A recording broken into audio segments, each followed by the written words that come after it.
ndeko baolanda conseil na ngeza na bandeko bolanda nga bolata kashine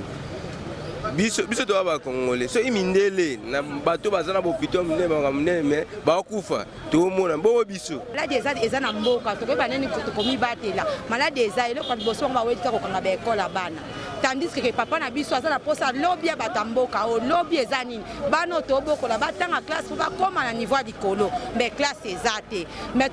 est-ce que za bongo to sungana te photo sungana moi conseil na Cameroun bakangi ba jouer na biso ebele okona tokei na ambassade ya Cameroun to miko tia désordre to sutuka o ba Ribéry 11 na bazo kanga bato omona etekami mwa bien mais soki l'état a maîtrisé que mikolo na kutuna ba kashinete ko kanga bango te koteka na biso ko mwa passe na journée koteka ndesi combien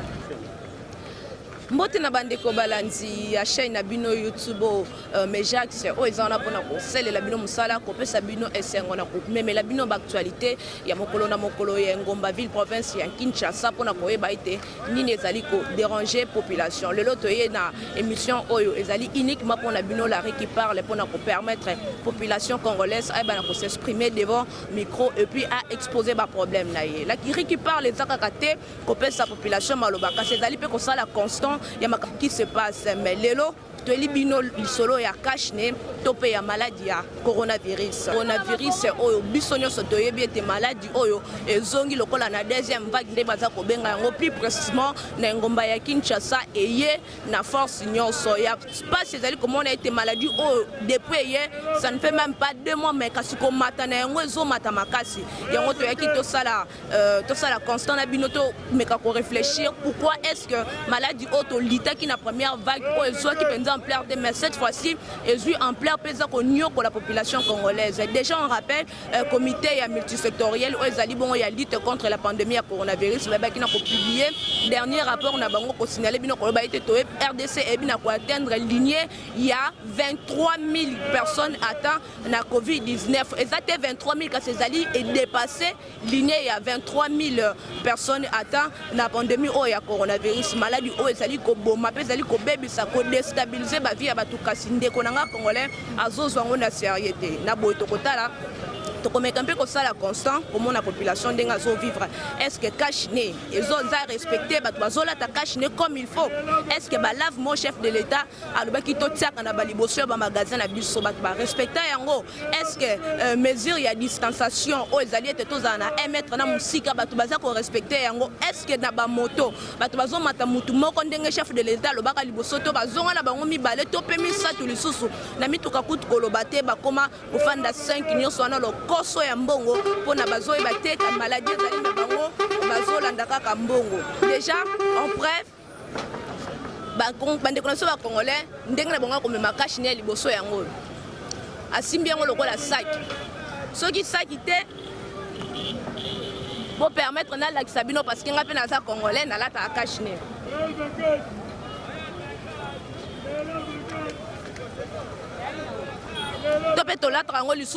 et pourtant bapesa ki biso message ya koloba ete cache ne normalement il faut être à la boye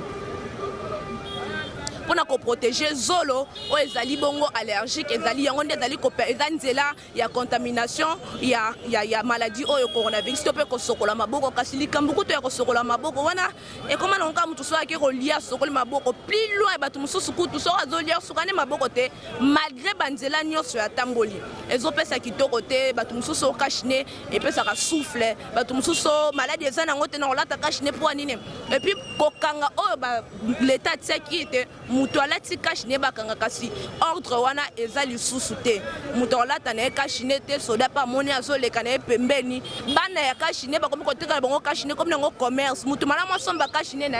amema na ndenge la lakisa kibino bongo vraiment ezosa kitoko te elongo na bino tozomeka mpe kotambola kozwa ba image enfin to satisfaire bino on se retrouve juste après tozali bongo ko sala ba interview na biso concernant sujet le loto linga était to monologue biso moko kasi to solo na population pona makambo etali apport ya masque to moni papa e moko azana masque d'abord preuve ya liboso ko lakisa ete azondima na mutema moko ke maladie ezali ngana na masque na nga ana masque ata na masque te donc ngana on se protéger donc mesure ya distanciation de balobara donc tozo respecter en auto pe sambote na papa et puis to soit ba vine pour na CG alelo. Bonjour papa. Bonjour maman. O kitano kashi de mukesa ilorote. Bonio. Toza malamu. Ezali chaîne ya Megers TV na émission ya La Rue qui parle lolo to ekobeta lisolo ya kashine peuple congolais azola ta kashine tazo ebate danger ezali boso na e po ete malade ezali kopanzana se kopanzana. On rappelle to l'équipe déjà bar il y a 23 000 personnes, plus de 23 000 personnes testées positives na Covid-19. Pour na yo déjà au lati to retourner so malade ezali kasi e bande connaît ba olanda yo ko mekembe ko réfléchir na biso pona ni bali ko la ta kashine te. Bon, toyebi te mosusu eza kozanga boyebi parce que maladie ezali ya biso moko te awa na Congo eza maladie oyo ezali mboka mobimba. Tango bakonza mboka bapesi mbela ke to se protéger esengeli to tosa mibeko oyo bango bazali koloba par rapport à maladie parce que maladie oyo ezali koboma. Kozanga koyeba yango nde mtezo komema biso na liwa esengeli na population kinoise ou bien kinoise biso nyonso tosa mibeko oyo ezali kolobama pona kolata masque po tomibatela pona maladie oyo ya bokono ya coronavirus. Mais pona yo ndimi ke maladie ezali. Maladie ezali mama. Maladie ezali koboma tozali komona ngo pe na ba media ebele tout tozali komona ngo ezali ebele ezali koboma penza koboma koleka kutu malaria. Merci beaucoup. Merci maman. Pour poursuivre l'interview, on a vu sur Bozomona Bandeko Baza pour intervenir. Na sujet ils ont ça la passe, ils allaient déranger la population pendant une maladie. Ils ont continué pendant que les mesures au personnes sont respectées. Ils allaient, mais les mesures où ils allaient, tous les papa, il n'y a pas qu'on réagir. Na micro il y a Megers TV. Bonjour papa. Bonjour. Papa, tu connais pas combo? Ngai kombo nanga David. Papa David, tomoni lelo maladie au babengi bokono ya coronavirus ezali ko panzana lisusu na monde entier mobimba, plus précisément na République démocratique du Congo. Oh, on rappelle toyebi na ko dépasser déjà Libaria plus de 23 000 personnes atteintes à Covid-19. Malgré mesures pesa biso kasi malade ezali ko continuer pe ezali ko ronger la population Congo to koyeba moi réflexion na yo to pe idée na yo par rapport ya motune ya mokolale. OK, les gambo maladie problème oya biso ezo il faut nos sensibilisation parce que bato baza sensibiliser te. Bato po oya la première fois bato ba respecta. Oh, il y a deuxième fois, bato bazomona lokola blague, bazomona lokola eza réalité. Alors, pour renforcer ma mesure, après avoir renforcé sensibilisation quartier par quartier, pour bato msusu babimaka boye te. Biso ko toye, tozobima boye, ba policier olati te. Bon, bato msusu balataka chine pour na policier bakokanga, mais balata pour na malade te. Alors, bato bongo, il a fallu que bayeba sensibiliser bango babanda ko respecter ba mesure oyo ministère ya santé azwa sans wana cela veut dire surtout talana no ndenge ezaka pompage omona bato nyonso bazaka en désordre à distanciation ezate. Alors il a fallu ka sensibilisation. Sans sensibilisation bato bango bakutu ba kino baza bateti. Il faut qu'on sensibilise ceux qui sensibiliser bango quartier par quartier, avenir par avenir. Alors bato bakoye baki maladie ezali. Mais papa bato balobi population oka balobi balinga bango la takash n'était parce que ezali G ya muyemena équipe ne enfin balia mbongo po organisation mondiale pour la santé a proposé qu'ils sont morts selon l'information de bande ko circuler sont morts na ba pays au malade zo mata ko pesa pour na soutenir bango et puis na shit wana ba population lobi ete ezali donc jeune bango pour na ko lia mbongo na maladie en réalité eza na ngote. Maman yo yebi makambo ya Kinshasa. Kinshasa eloko ata eza na réalité topesaka ngo ka kombo. Alors ndenge topesaka eloko nyonso kombo biso tokolanda ke parce que population te ministère de la santé a une obligation ya ko sensibiliser ko faire comprendre mutu eloko ya yebite pour ayebango. Alors mutu akoyeba ndenge nini alobi malade ezate pour ayeba il faut yebisa etala ezaboy biso toza ba mindele balakisa malade te. C'est pourquoi des inconvénients ezo salama na Congo na biso balakisa bisika ba malade bazati tango bazolakisa bisika malade ezate mais tozomona en Europe tomona na France balakisi bato coronavirus. C'est ça la confusion qui s'impose. Un petit conseil na bandeko no ba Orlando na ndako. Mais bandeko na biso balanda biso na bandako bayeba ke malade ezali. L'État congolais a s'est privé ndenge asala confinement. Combien de milliards to manka po ekota. Malade ezali bayeba ndenge ko respecter malade. Bayeba ndenge ko lata ba kashine. Ata ndenge nga na latite, je suis à l'obligation ya ogende ko luka kashine po na lata. Merci beaucoup. OK, je vous remercie. Que maladie est continuée. Pendant que même ces biso, de respecter ma mesure, gestes barrières, bah tu vas respecter tes. Si quoi yo, le ngato yo en tant que mutoteka, est-ce que bah tu vas la ta cachiner comme il faut ou bah tu vas la ta cachiner tes. Juste réponse na wana. Mais normalement, cachiner les marchés sur terre, cachiner les marchés sur terre dans le peuple congolais, surtout les nini. Il faut que l'on ait un zoloba, mais si on a un moi qui le sais, Comme on l'a comme obligation, soda kanga yonde batu ba osomba kasi batu ba la conscience te que maladie ezali to mona ba kashine belozo te ka kashine mais est-ce que kashine ngo ezote ka manano et puis batu ba la tango na bit nini. Bon nanga ndenge nazomonela batu pende bazola tela ona ndenge ya kubangela maladie te mais bazoki mande l'État. So bamoni ke mukolana bazokanga batu omona etekami mwa bien. Mais ce que l'État a maîtrisé que Mikolana kutuna ba kashine te ko kanga bango te koteka na biso ko mwa passe. Na journée côté quand est-ce Bon normalement wana ko lo ba maté za secret professionnel na biso musala. Merci beaucoup. Donc tozo zo peine de kotomoni a sepeli na masolo ya lelo pelinga réagir de kotokota la caméra na makambo etali apport ya kashine topé respect ya ba barrière respect ya ba geste barrière ils ont lutter contre propagation ya pandémie ya coronavirus tozo ndeko. Bonjour papa. Bonjour. Kombo nani? Joseph. Comment tu as mon po bandeko na Emergence TV ba Orlando ba na ko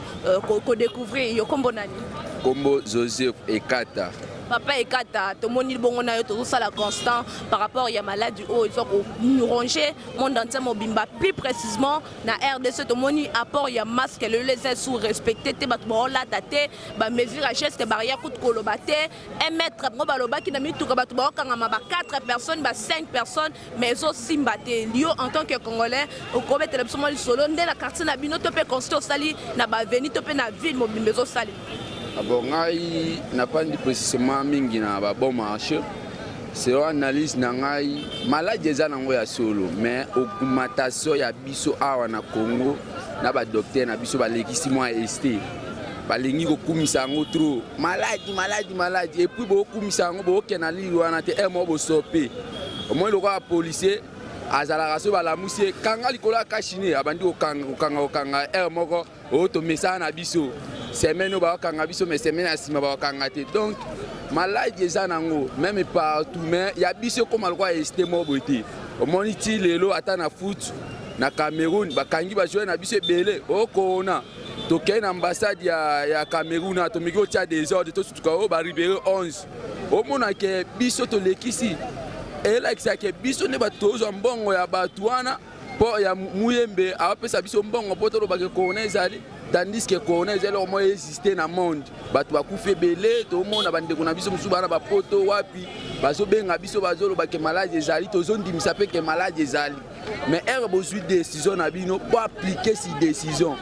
état de droit et lobby que il faut appliquer na makambo nyonso mais pas na biso ezo sala epé moins compliqué mingi. Mais bandeko ba ganga na sima micro ba biba kango to solo ba pe bazo mona ngote kaka 23000 kaka 23000 bazo mona ta mutazo bela te. Mais bazolo babongo pamba te pona nini bolobi 1 mètre mais nga na yo 1 mètre ezate o mona ke na rondima te ke maladie eza bolobi ke maladie eza kashine na ola tate elakisa ke maladie ezate donc l'état azalaka l'état nde muta kosala application na mibeko na ye même si to gangi même si to lobby mais yo zaka l'état avec autorisation na yo to koyoka yo yango biso to senga nde pa l'état appliquer mibeko na ye maladie eza nango o senga l'état mais bandeko na bazolanda yo pesa bango conseil nini bandeko nyonso bazolanda ngai conseil na kopesa bango bayeba ke maladie ezali on ne peut jamais se tromper pour ça maladie ezali ezoboma tozo senga nde ke tozwa nde mibeko oyo basengi biso to respecter yango et puis président mokonzi ya mboka yo moko kolinga te bamuyembe wana bakumisela biso maladi ezali mais état ke to respecter bamibeko tomona ke eza inutile yamoni bape mosusu okei na witi ko vérifier lo wana to kena ndeko na mama wasomba passeport ya Guinée tokomi na nini wana tozana bamindele mo bwana olie bango bateste bamindele te baweli mingi ka biso po nini bakonza mboka bazokumisa yango to epeke bakumisa yango ezomona na pete ale bapays baosalani bapays basé babanda to compliqué bango po déjà pas bango bayebi ke corona ils existent. C'est ça le problème. Merci beaucoup. Merci ma sœur. Bino boyoki donc l'état oyoki conseil moi na Congo moi na Ngumba Kinshasa pesa lobi yo moko appliquer appliquer na loi non parce que ceux qui ont appliqué congolais Rolanda congolais lingane ba bete film. Soko yo bete film butata le roi bébé akonguluma na partout ko kedeti aleki lo pang donc tozo continuer sur mutana cash nete kanga na maboko et puis ba pesa ki amende ya 5000 francs ils ont joué quand en intérêt na biso ma. Ils ont joué quand en intérêt na biso bien sûr mais comme il y a des gens qui ont témoignage si bakaranga naza cash ne mutakainga pa mama cash ne na tina ni mama il faut matisanga bi papa mais cash ne to bena na bango balianga pe mbongo est-ce que za bongo to sungana te faut to sungana moi conseil na bande kono o bazokanga na batu et puis la population a zone négligé ma solo ya cash ne to pe ya ba mesure nyonso ya geste barrière pour na ko lutter contre propagation ya pandémie ya coronavirus. Conseil nanga ezani ni conseil nanga na opesa keza to mona kinet na banzela batela ki biso ba lavement minene na ba maya maboko ezana na bango moko ba lembisi biso ba négliger biso po ba longo ide biloko wana te tant ba longo biloko wana c'est que biso pe la population to komi ko négliger de to bi ke malade eza disouté mais conseil na opesa faut bazong si absolu biloko wana pour no swa maboko po ebate la biso ebate la population. Merci beaucoup. Merci. Clairvoyance topé clarté ya onde population alingi amona bolo bipe malade ezali to boy na biso te wana ngate wana population malade ezali ka selingi pe amona pe na miso poko congolais yekutu Saint Pierre to Saint Thomas kosati temba yo wapi donc ndeti na film tozo poursuivre ba interview na bileko ba Holanda conseil nangiza na bandiko bo la nanga bola ta kashini biso to ba congolais so imindele na bato bazana bopito mne me ba kufa to mona bo biso suka ya émission na biso ya mokolo na lelo ezo sala passe na motema malgré tozo seka malgré tozo zongo eloko ya mukie malgré comme habitude obimi na tongo zongo lobinga malade ezate na zongo te na mate ko mituke ezate mais jana bande ko mususu o lelo ba tester positif na COVID-19 azabongo obligé ya kotika famille na ye pona ko kende nesika isolement ceux qui peut azama kasité à perdre bongo ezali vine ceux qui peut ba récupérer na lombango te parce que maladie wana koyeba ete ezo sala nanu 14 jours en 20 ebima na nzoto ya moto soki na 14 jours wana moto muso aza na anticorps faible nde tolobaka eza kitoko te parce que toko perdre ye et pourtant tozana ba mesure ezo permettre biso to éviter yango ba mesure yango esengi nango eloko te kosokolaka maboko air nyonso hormis kosokola maboko kolata kashine surtout kashine bandeko lata kashine na tozomona bandeko na biso na bapoto na ba États-Unis partout dans le monde omona bango d'abord bazana na confinement malgré ça confinement moko allégé mais omona bango na nzela déjà bato baza ebele te bino mobota bomoni na ba image ebele ya population na tongo bo bakendaka wapi ebele ya population na muto osala atani na eloko osala te mandimi na bimakaka destination ayebi te et pourtant malade ezali ndeko oyo ozokende kotala oyebi état de santé na ye te mituka oyo ozomata oyebi moto aza na maladi te akolata na ye mpe kashine te etali ye te mpo na ye maladi eza te ke 23 000 ka wana eza bapropos muyembe azopesa mpo aganye mbongo totaki kotala information docteur yemoko muyembe bape azaki testé na COVID-19 peut-être sur les fake news mais tout le monde a qui ba image na TV balobi ete yemoko muyembe azaki testé na COVID-19 et puis il y a des personnes oyo baza ba témoignage vivant que zoki maladie yango pendant que ayebaki azali na signe moko te akeka na musala boye par erreur basali test rapide wana bazuye na température élevée batindi akende osala examen boye aza testé positif donc maladie ezali bobo sanate ba mesure ya geste barrière oyo chef de l'état pesaki biso on a comité na ya multisectoriel oyo ezali ya lutte contre la pandémie ya coronavirus et puis surtout bozongisa ba lave main na ba supermarché na ba boutique na ba restaurant na bandaku lave main ezate ya kosokola maboko soko lingo kende kolia to uti nzongo inene to nzongo ike kasi ezali soki ofandi moi mupepe oniki maboko po ezo uzwa pe na ndenge ya mupepe maladie yango eza ko se transférer na mupepe ofandi muke oniki maboko okutana baningo pesa ni mbote osokoli maboko likambo ya mbote balobaki plus des accolades plus des embrassades plus bambote ya maboko mais congolais aza soki pe na ndoki soki pe na mutema mabe soki pe milingi te okomona bango ya ndenge nini mbote pa et pourtant ba perception ndenge kopesa mbote na coup donc tokomi bongo na bonde tokomi na suka topesa bongo mbote na le boss de boss papa ya papa ya bana ebele oya simbi motema ya bana kini nyonso papa soki bana baotala ba information ezaka pona yoti l'homme de Zidane l'homme vrai Manuel Cox ndeti na film donc Zidani ya bazidani eza yo papa topesi yo mbote tozela kaka to sepela bana ba sepela Jonathan Baolimo a sepela ndeti na film tobosani pe te papa Sami Kwetron balobi Kwetron ya basami papa na tune yo kombono eutana lola na okamwa makasi merci beaucoup to pe bongo mbote na mama Maggie Debola na Hollande babi oya simbi Hollande bosanité de Kisha Kamba na Londres donc Londres za na bakolo nango soto kenda musika te Londres za na bakolo nango et puis merci na yo ndeko zolanda nga na ndako kande na lobaki soutenir œuvre ona ko s'abonner et puis partager lien enfin que bandeko bazali banda bandeko bazo batema kamozo le kanamboka ba o bazo pesa faute na l'état pour ani malade zo pantana ba yeba cause ya malade za nango l'état te za biso moko merci pena Michel mavinga lopi merci na bandeko nyonso ngana bino tokutani bongo na mokolo eza kolanda ciao.